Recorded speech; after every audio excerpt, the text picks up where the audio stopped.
عمرك حسيتي قبل كده انك شايله العلاقه كلها لوحدك؟ انت اللي بتصلحي وانت اللي بتتنازلي وانت اللي بتبرري للي قدامك. لما بتتعبي بتقولي يمكن انا مقصره. لو ده بيحصل في الفيديو ده ليكي، لان المشكله غالبا مش انك بتدي كتير، ان المشكله ان مفيش اصلا توازن في العلاقه عندك. عايزه تعرفي المشكله قله عطاء ولا قله توازن؟ ده اللي هنتكلم عنه في الفيديو ده.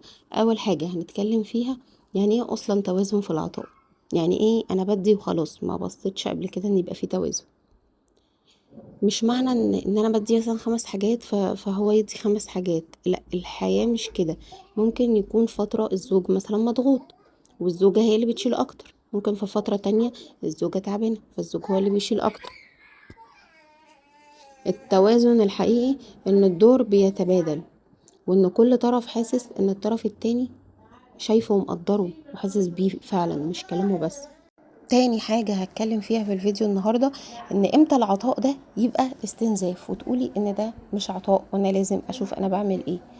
لما تلاقي نفسك دايما انت اللي بتعتذري، انت اللي بتبدأي كلام، انت اللي بتحلي اصلا المشكلة، انت اللي بتصلحي، انت اللي بتبرري، دايما انت اللي بتعملي كل حاجة، وبعد ده كله مفيش تقدير ولا تغيير اصلا. هنا لازم تسألي نفسك سؤال: انا بدي حب ولا بدي حب على حساب نفسي، ولا بدي عطاء على حساب نفسي، ولا بدي تضحية؟ الحاجة التالتة اللي هنتكلم فيها، ليه ناس كتير قوي بتفضل تدي وبتبقى يعني متعودة ان ده الطبيعي؟ لان احيانا بنبقى خايفين من فقدان العلاقة نفسها، ان انا لو بطلت عطاء او وقفت عطاء الطرف التاني هيسيبني ويمشي، او لانك اتربيتي ان الشخص الكويس اللي عشان يكمل في علاقته لازم يقضيها تضحية. دي يعني عرف اتعلمتيه من وانتي صغيرة، فخلاص انتي مقتنعة بيه. فلازم تغيري معتقداتك، لان الحقيقة ان العلاقة اللي بتقوم على خوف من الخسارة دي مش علاقة متوازنة ولا علاقة صحية، ولو كملتي فيها انتي اللي تتعبي في الاخر. رابع حاجة، ازاي نرجع التوازن لحياتنا؟ طريقة سهلة جدا. هنسأل نفسنا 4 أسئلة بس. هل بعرف أطلب احتياجاتي؟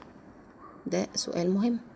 هل بقول لأ لما بتعب، ولا مش من حقي أقول لأ؟